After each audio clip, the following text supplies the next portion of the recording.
Hello everyone, welcome back. இன்னைக்கு வீடியோவில் UPSC prelims ப்ரீவைக்யூ சீரியஸில் எக்கனாமிக் செக்ஷனில் 2025 ப்ரிலிமினரி செக்ஷனில் கேட்கப்பட்ட கேள்வியை டிஸ்கஸ் பண்ண போகிறோம். இந்த பர்டிகுலர் வீடியோ சீரியஸ் அப்படின்றது பார்த்தீங்கன்னா கொஷின்ஸை சால்வ் பண்ணுறப்ப யூபிஎஸ்சி எக்ஸாமினேஷனில் எப்படி வந்துட்டு நம்ம லாஜிக்ஸ், கீவேர்ட் ஸ்ட்ராட்டஜி, அப்புறம் எலிமினேஷன் ஸ்ட்ராட்டஜியை எஃபெக்டிவாக யூஸ் பண்ணணும், அதை அரை பண்ணி எப்படி வந்துட்டு ஆன்சரை நம்ம வந்துட்டு கரெக்டாக வந்துட்டு எடுக்கணும் அப்படின்ற ட்ரிக் வந்துட்டு ஷேர் பண்ணுவோம். இது தவிர வந்துட்டு யூபிஎஸ்சி ப்ரிலிமினரி எக்ஸாமினேஷனை பொறுத்த வரைக்கும் most of the time students சேலஞ்சிங்காக ஃபேஸ் பண்ணுறது எந்த கொஷின் அட்டன் பண்ணணும் அப்படின்றதுல கிடையாது, எதை ஸ்கிப் பண்ணணுன்ற கிளாரிட்டி இல்லாததுனால நெகட்டிவ் மார்க்ஸ் அதிகமாக வந்துட்டு ஃபேஸ் பண்ணுறாங்க. ஸோ இந்த ரெண்டு விஷயங்களுமே வந்துட்டு இந்த வீடியோ சீரியஸ்லேருந்து நீங்கள் கண்டிப்பாக லேர்ன் பண்ணுவீங்க. சரி, வீடியோவில் போகிறதுக்கு முன்னாடி some of the positive and negative keywords learn பண்ணிக்கலாம் ஸ்டூடெண்ட்ஸ். பாசிட்டிவ் கீவேர்ட்ஸ் லாஸ்ட் 10 இயர்ஸில் யூபிஎஸ்சி ப்ரிலிமினரி எக்ஸாமில் ஃப்ரீக்வெண்ட்டாக யூஸ் பண்ணுறது can, some, may, one of the. Negative கீவேர்ட்ஸ்ன்றது directly, to the extent of, but, none, binding, all, every, mandatorily, steadily, temporarily, easily, wholly, should, must, not, cannot, any, entire, only. So இதை remember பண்ணிக்கோங்க. இந்த material வந்து நம்ம Telegram குரூப்பில் share பண்ணுறோம். Telegram குரூப்போட link டிஸ்கிரிப்ஷனில் கொடுத்துருக்கோம். அதில் வந்து ஜாயின் பண்ணி இந்த மெட்டீரியலை அக்சஸ் பண்ணிக்கோங்க ஸ்டூடெண்ட்ஸ். ஸோ ஃபஸ்ட் கொஸ்டின் உள்ள போயிடலாம். With reference to investments consider the following. இதில் வந்து எது வந்து ஆல்டர்னேட்டிவ் இன்வெஸ்ட்மெண்ட் ஃபண்டுன்னு கேட்டிருக்காங்க. இந்த கீவேர்டே ஆல்டர்னேட்டிவ் தான்.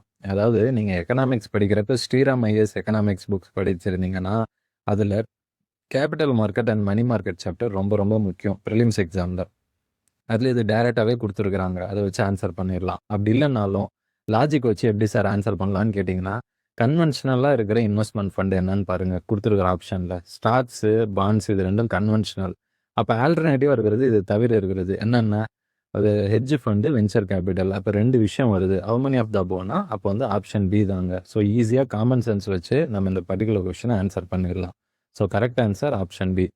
Second one, which of the following are the sources of income for the Reserve Bank of India. நீங்கள் எக்கனாமிக்ஸ் படிக்கிறப்ப பேங்கிங் சாப்டர் ரொம்ப ரொம்ப முக்கியம் ஸ்டூடெண்ட்ஸ். அதுலேருந்து எவ்ரி இயர் கொஷின்ஸ் கேட்பாங்க. குறிப்பாக ஆர்பிஐ சம்மந்தமாக கொஷின்ஸ் ஃப்ரீக்வெண்ட்டாக கேட்பாங்க. சரி, இந்த பர்டிகுலர் கொஷனில் ஆர்பிஐயோட சோர்சஸ் ஆஃப் இன்கம் 5 விஷயம் கொடுத்துருக்குறாங்க. Buying and selling of government bonds, buying and selling அதாவது foreign currency, pension fund management. பென்ஷனுக்கும் ஆர்பிஐக்கும் சம்மந்தமே கிடையாதுங்க. பென்ஷனை ரெகுலேட் பண்ணுறது pension fund regulatory development authority of India. இன்சூரன்ஸ்க்கு insurance regulatory development authority of India அப்படின்ற பாடிஸ் இருக்குது. இப்போ இது பேங்க் மட்டும்தான் ஆர்பிஐ ரெகுலேட் பண்ணும். இது ஏன் போய் பென்ஷன் ஃபண்டெல்லாம் ரெகுலேட் பண்ணுது? இதுக்கு அதுக்கும் சம்மந்தமே கிடையாது. தேர்ட், இதை எலிமினேட் பண்ணுங்க. ஆப்ஷனில் கீழே பாருங்கள், பியும் சியும் டைரெக்டாக எலிமினேட் பண்ணிடலாம். இப்போ correct answer has to lie between option A and D. ரெண்டுத்துலையுமே 1 and 2 காமனாக இருக்குது. அப்போ ரெண்டுமே கரெக்டாக இருக்கும். அப்போ லெஃப்ட் அவுட் நீங்கள் 5 மட்டும் கரெக்டாக இல்லையான்னு வெரிஃபை பண்ணால் ஆன்சரை பிக் பண்ணிடலாம். ஃபிஃப்த் ஒன் படிங்க, printing and distributing of currency notes. இப்போ ஆர்பிஐ வந்துட்டு பிரிண்ட் பண்ணால் அதுக்கு இன்கம் வருது, ப்ராஃபிட் வருதுன்னு வச்சுக்கோங்க. அது பாட்டு உட்காந்து ஆராமமாக வந்துட்டு பிரிண்ட் பண்ணிக்கிட்டே இருக்கலாமே, எதுக்கு தேவையில்லாமல் ரிஸ்க் எடுக்கணும் சொல்லுங்கள்? மிச்சம் வேலைலாம் பண்ணிக்கிட்டு buying and selling government bonds எல்லாம் எவ்வளோ கஷ்டமான விஷயம், இது எவ்வளோ ஈஸியான வேலை. அதனால் இது லாஜிக்கலி இன்கரெக்ட். இந்த மாதிரி ஒரு விஷயம் வாய்ப்பே கிடையாது. ஸோ ஃபிஃப்த் ஒன்று எலிமினேட் பண்ணிட்டீங்கன்னா அந்த கரெக்ட் ஆன்சர் வந்துட்டு ஆப்ஷன் ஏ ஸ்டூடெண்ட்ஸ்.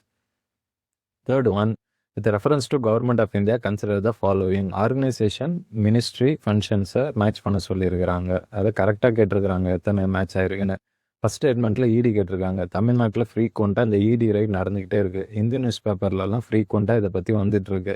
இடின்றது அமித்ஷாவோட கண்ட்ரோலில் கிடையாது, நிர்மலா சீதாராமன் கீழே போகிறது, ஃபினான்ஸ் மினிஸ்ட்ரி. இதை வந்து நீங்கள் வந்துட்டு நியூஸ் பேப்பர் படித்தா பேசிக் அவேர்னஸோட ஈஸியாக ஆன்சர் பண்ணிடலாம். ஃபஸ்ட் ஒன்று கண்டிப்பாக எலிமினேட் பண்ணிடலாம். செகண்ட் ஒன் பாருங்கள், டைரக்டரேட் ஆஃப் ரெவென்யூ இன்டெலிஜென்ஸ். இது கீழே வந்துட்டு கஸ்டம்ஸ் ஆக்ட் வரலாம். இது கீழே வந்து டிபார்ட்மெண்ட் ஆஃப் ரெவென்யூ. ரெவென்யூ இன்டெலிஜென்ஸ்ன்றது டிபார்ட்மெண்ட் ஆஃப் ரெவென்யூ கீழே தானே வரணும். ரெவென்யூன்றது ஃபினான்ஸ் மினிஸ்ட்ரி. அது கரெக்டாக இருக்க வாய்ப்பு இருக்குது. தேர்ட் ஸ்டேட்மெண்ட் பாருங்கள், directorate general of systems and data மேனேஜ்மெண்ட்னு கொடுத்துருக்காங்க.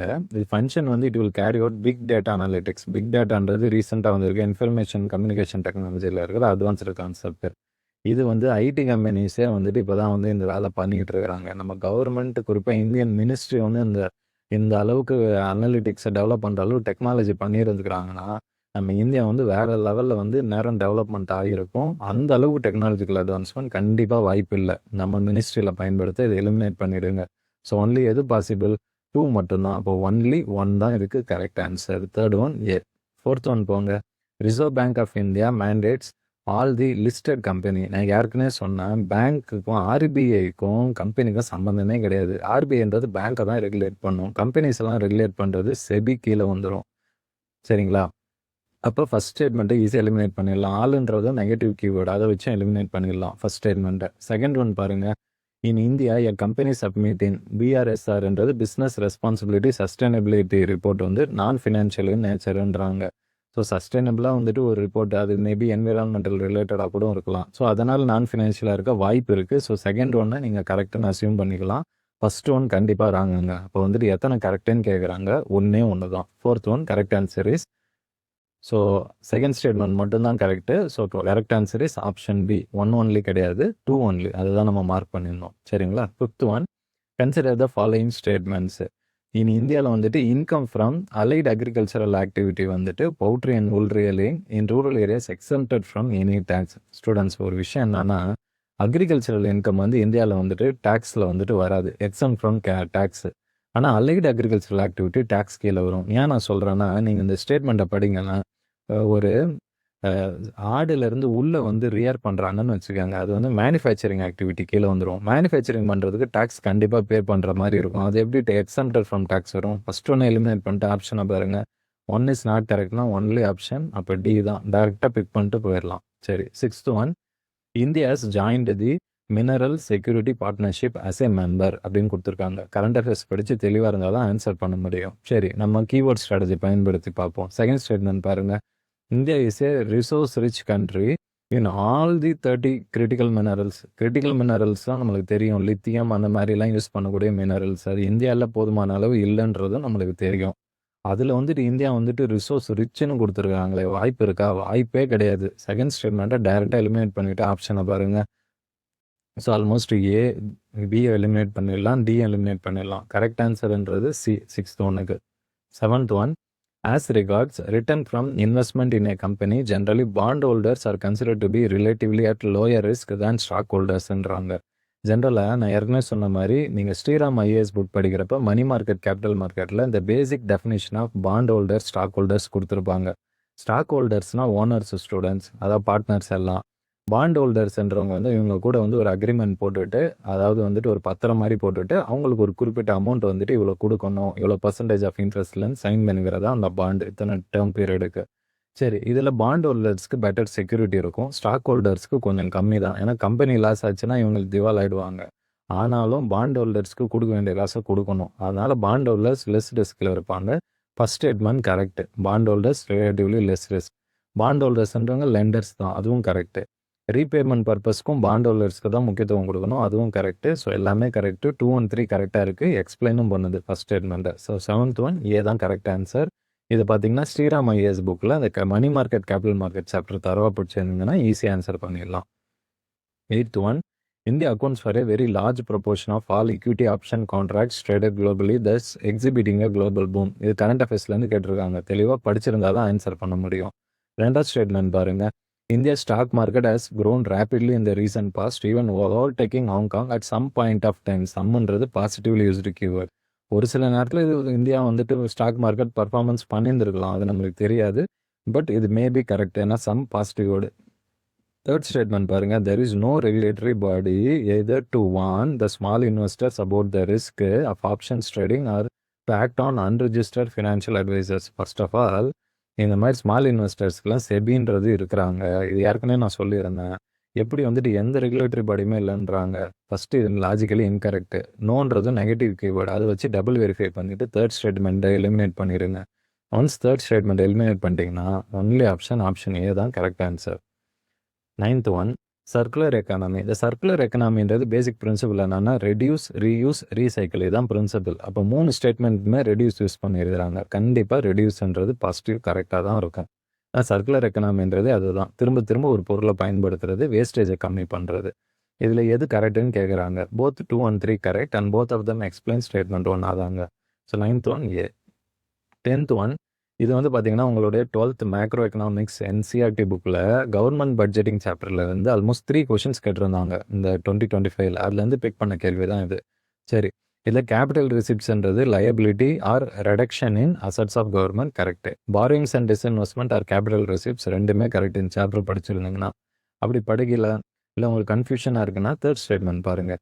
Interest received on loans create a liability on the government. நீங்கள் இப்போ வந்துட்டு ஒரு லோன் ஒருத்தர் கொடுத்துட்டீங்கன்னு வச்சுக்கோங்க. ஸோ நீங்கள் லோன் கொடுத்துருக்கிறீங்கன்னா அவங்க உங்களுக்கு இன்ட்ரெஸ்ட் பே பண்ணுவாங்க.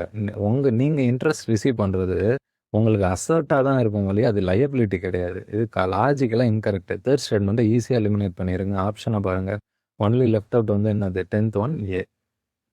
11th ஒன் பாருங்கள். இதுவுமே 12th ஸ்டாண்டர்ட் மேக்ரோ எக்கனாமிக்ஸ் அந்த கவர்மெண்ட் பட்ஜெட்டிங் சாப்டர்லேருந்து கேட்கப்பட்ட 2வது கேள்வி. சரி, இதில் என்ன கேட்குறாங்க? ரெவன்யூ எக்ஸ்பெண்டிச்சர் கொடுத்துருக்குறாங்க, ரிசிப்ட்ஸ் கொடுத்துருக்குறாங்க, கவர்மெண்ட் பாரோயிங் கொடுத்துருக்குறாங்க, இன்ட்ரெஸ்ட் பேமெண்ட் கொடுத்துருக்குறாங்க.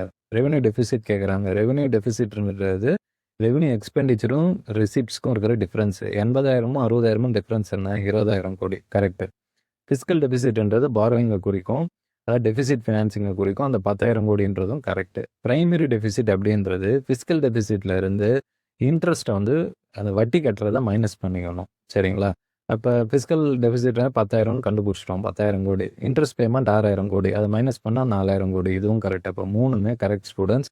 இந்த ஃபார்முலா எல்லாமே 12th மேக்ரோ எக்கனாமிக்ஸ் கவர்மெண்ட் பட்ஜெட்டிங்கில் டைரெக்டாக கொடுத்துருக்குறாங்க. ஈஸியான கேள்வி இது. 12th ஒன் ஃபிஸ்கல் டெஃபிசிட் 50,000 கோடின்னு கொடுத்துருக்குறாங்க.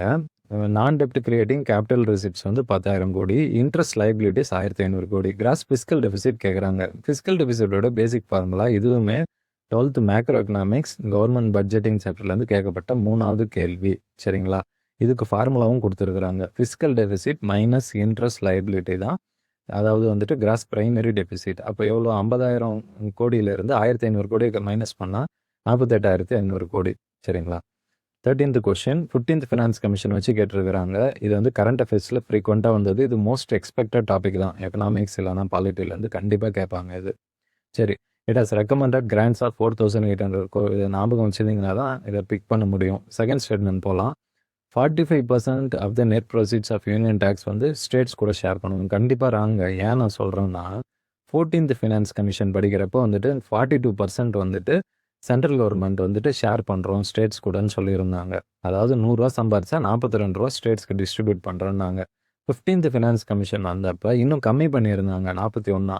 ஏன்னா ஜம்மு அண்ட் காஷ்மீர் நாங்கள் எக்ஸ்ட்ராவாக க்ரியேட் பண்ணிட்டோம் யூனியன் டெரிட்டரியாக, அதுக்கு வந்து நாங்கள் வந்து அலாட் பண்ணணும் அப்படின்லாம் சொல்லியிருந்தாங்க. இப்போ என்ன பிரச்சனைனா இந்த 41% கம்மி பண்ணப்போ தமிழ்நாடு முதல்வர் ஸ்டாலின், கர்நாடகா முதல்வர் இவங்க எல்லாம் பெரிய போராட்டம் பண்ணாங்க. வெஸ்ட் பெங்கால், கேரளா எல்லாருமே சேர்ந்து இந்த மாதிரி வந்து எங்களுக்கு ₹1 கொடுத்தா கம்மியாக கொடுக்குறீங்க. இந்த கான்ட்ரவர்சி 2 வருஷமாக ஓடிக்கிட்டு இருக்கு. அதை ஒட்டி கேட்கப்பட்ட கேள்வி இது. ஸோ 45%ன்றது ரொம்ப ஜாஸ்தி, வாய்ப்பே இல்லை. இது எலிமினேட் பண்ணுங்கள். 2 எலிமினேட் பண்ணிட்டீங்கன்னா லெஃப்ட் அவுட் உங்களுக்கு வந்துட்டு ஆப்ஷன் வந்துட்டு ஒன்று தான், சி தான். 1, 3 and 4. சரிங்களா? 14th one consider the following statements in respect of IBRD, international bank for reconstruction and development. So it provides loans and guarantee to middle income countries. சரி, second statement போகலாம். It works single handedly to help developing countries to reduce poverty. ஏங்க வேறு பேங்க்கே இல்லையா developing கண்ட்ரிஸ்லாம் help பண்ண? Asian development bank இருக்குது, BRICS இருக்குது, எத்தனை பேங்க் படிச்சிருக்கிறோம். இவங்க மட்டும்தான் சிங்கிள் ஹேண்டடாக ஹெல்ப் பண்ணுவாங்களா? Extreme statement, logically incorrect. செகண்டை first eliminate பண்ணுங்க. ஸோ லெஃப்ட் அவுட் வந்துட்டு என்னது? 14th one C. 15th one பாருங்கள். டிஜிட்டல் பேமெண்ட்ஸை வச்சு அகைன் பேங்கிங்கில் கேட்டிருக்காங்க. போன வருஷம் அதாவது 2025 யூபிஎஸ்சி ப்ரிலிம்ஸில் இந்த டிஜிட்டல் பேமெண்ட்ஸை வச்சு 2 கேள்வி வந்திருக்கு. ஒன்று நெஃப்ட்டை வச்சு RTGS வச்சு கேட்டது, இன்னொன்று UPI வச்சு கரண்ட் அஃபேர்ஸோட லிங்க் பண்ணி கேட்டிருந்தாங்க. ஸோ இந்த வருஷமுமே டிஜிட்டல் பேமெண்ட்ஸ் ஸ்ரீராம் எக்கனாமிக்ஸ் புக்கில் கொடுத்துருக்குறாங்க. அதை தரவாக படிச்சுட்டு போங்க. அதில் வந்து கொஷின்ஸ் கண்டிப்பாக திரும்ப கேட்க வாய்ப்பு இருக்குது. சரிங்களா? ஓகே, நீங்கள் பேங்க்குக்கு போய் நார்மலாக ஒரு சேவிங்ஸ் பேங்க் அக்கௌண்ட்லேருந்து அக்கௌண்ட் ட்ரான்ஸ்ஃபர் பண்ணியிருந்தாலும் இந்த கொஷினை ஈஸியாக ஆன்சர் பண்ணலாம். ஏன்னா RTGSன்றது வந்து ரியல் டைம் கேரண்டி செட்டில்மெண்ட். அதாவது ரியல் டைம்னா 24/7 ஆக்டிவாக இருக்குது, ஸ்பீடாக இமீடியட்டாக நடக்கிறது, இன்ஸ்டன்டேனியஸ் தான். நெஃப்ட்டு கொஞ்சம் நேரம் டைம் எடுத்து பண்ணுவாங்க. போயிட்டு வாங்க நாங்கள் அனுப்பிச்சி விட்றோம் அப்படின்னு சொல்லுவாங்க, நீங்கள் போய் ஃபார்ம் எழுதி கொடுத்தீங்கன்னா. So first statement correct. RTGSல வந்து customer is charged for inward transaction. Suppose நீங்கள் உங்கள் ஓன் அக்கௌண்ட் இருக்குதுன்னு வச்சுக்கோங்க, நீங்கள் உங்கள் ஃப்ரெண்ட்ஸ் அக்கௌண்ட்டுக்கு இப்போ வந்துட்டு ஒரு பணம் அனுப்புகிறீங்கன்னு வச்சுக்கோங்க. உங்கள் அக்கௌண்ட் வந்து அவுட்வர்ட் டிரான்சாக்ஷனு, அவரது இன்வர்டு. இப்போ உங்கள் ஃப்ரெண்டு உங்களுக்கு அனுப்புகிறாருன்னா நீங்கள் இன்வர்டு, அவரது அவுட்வர்டு ஆகிடும். இப்போ என்ன சொல்கிறான், RTGSல customer will be charged for inward transaction. அதாவது உங்களுக்கு யாரோ பணம் அனுப்பிச்சா உங்கள் அக்கௌண்ட்லேருந்து காசு பிடிச்சா உங்களுக்கு எப்படி இருக்கும்? அதெல்லாம் லாஜிக்கலாக பாசிபிளாக யோசிச்சு பாருங்கள். Not at all possible. Maybe அவருடைய அக்கௌண்ட்லேருந்து காசு பிடிக்கலாம். சரிங்களா? அப்போ செகண்ட் ஸ்டேட்மெண்ட்டை எலிமினேட் பண்ணிடலாம். தேர்ட் ஸ்டேட்மெண்ட் பாருங்கள், ஆப்ரேட்டிங் ஹவர்ஸ் வந்து ஆர்டிஜிஎஸ் ரெஸ்ட்ரிக்டட், ரியல் டைம்னு சொல்லிட்டோம். 24/7 available, not at all possible. So only one statement is correct. Logics வச்சு அந்த கொஷின் ஆன்சர் பண்ணலாம். 16th ஒன், யூபிஐ எந்த கண்ட்ரியில் யூஸ் பண்ணுறாங்கன்னு கேட்குறாங்க. ஃபஸ்ட்டு இந்த மாதிரி கொஷின் என்னென்னா கரண்ட் அஃபேர்ஸ் படித்தா தான் ஆன்சர் பண்ண முடியும். ஏன்னா டைரக்ட் ஃபேக்சுவல் கொஷின். ஒரு சில லாஜிக் பயன்படுத்தலாம் அப்படின்னு யோசிச்சிங்கன்னா, ரீசெண்ட் டைம்ஸில் பங்களாதேஷ் வந்து இந்தியா கூட ஃப்ரெண்ட்லியாக இல்லை. அங்கே நம்மளை எதிர்க்கிற கவர்மெண்ட் வந்துருச்சு. அவங்க யூபிஐலாம் அக்செப்ட் பண்ண வாய்ப்பு இல்லை. அதை எலிமினேட் பண்ணிக்கலாம். ஆனால் மிச்சம் 4 கண்ட்ரியில் நீங்கள் ஷுவராக இருந்தால் மட்டும்தான் ஆன்சர் பண்ண முடியும். ஃப்ரான்ஸ் கூட ஃப்ரெண்ட் ரிலேஷன் இருக்குது. யுஏஇ கூட இருக்குது. சிங்கப்பூர் ஓரளவு இருக்குது. பட் ஜெர்மனி ஷுவராக தெரிஞ்சால் தான் ஆன்சர் பண்ண முடியும். என்ன கேட்டிங்கன்னா அந்த கொஷின் ஸ்கிப் பண்ணிடுங்க. தேவையில்லாமல் ரிஸ்க் எடுத்து நெகட்டிவ் மார்க்கில் போவேணாம். Correct answer option B. So ஜெர்மனியும் கிடையாதுன்னு சொல்லியிருக்கிறாங்க. சரிங்களா? 3 countries. 17th one, PM Suryaghar Muft Bijli Yojana. இதோடைய டார்கெட், இது கவர்மெண்ட்டோட இம்பார்ட்டன்ட் ஸ்கீமுங்க. எவ்ரி இயர் கவர்மெண்ட் ஸ்கீம்லேருந்து கண்டிப்பாக கொஷின்ஸ் வரும். அதை ஒட்டி தான் இந்த கேள்வி கேட்டிருக்கிறாங்க. இது வந்து சூரியகர் அப்படின்றது வெறும் ministry of new and renewable எனர்ஜியில் வரும். சூரியனை வந்துட்டு பயன்படுத்தி எலக்ட்ரிசிட்டி ப்ரொடியூஸ் பண்ணுறது சோலார் எனர்ஜி வச்சு. ரூஃப் டாப் சோலார் வந்து 1 கோடி வந்து செட் பண்ணணும். மோர் தேன் 3 lakhs வந்து ஸ்கில்டு லேபரர்ஸ் பண்ணணும். இந்த 2 ஃபேக்ட் உங்களுக்கு நல்லா தெரிஞ்சால் தான் இந்த கொஷின் ஆன்சர் பண்ண முடியும். இது தெரியலன்னா ஸ்கிப் பண்ணிடுங்க. தேவையில்லாமல் ரிஸ்க் எடுக்க தேவையில்ல. சரிங்களா? பட் இவங்க கொடுத்துருக்கிற 3 ஃபேக்ட்டுமே இங்கே கரெக்டாக தான். ஆன்சர் வந்துட்டு ஆப்ஷன் டி. ஓகே, உங்களுக்கு இந்த எக்கனாமிக்ஸ் வீடியோ பெரிய அளவில் உதவிகரமாக இருந்திருக்குன்னு நம்புகிறோம். இதே மாதிரி ரிமைனிங் சப்ஜெக்ட்டுக்கும் 1 by 1 போடுறோம். இந்த மெட்டீரியல் உங்களுக்கு வேணும்னா டிஸ்கிரிப்ஷனில் டெலகிராம் குரூப் கொடுத்துருக்கோம். அதில் ஜாயின் பண்ணி ஆக்சஸ் பண்ணிக்கோங்க. Thank you students.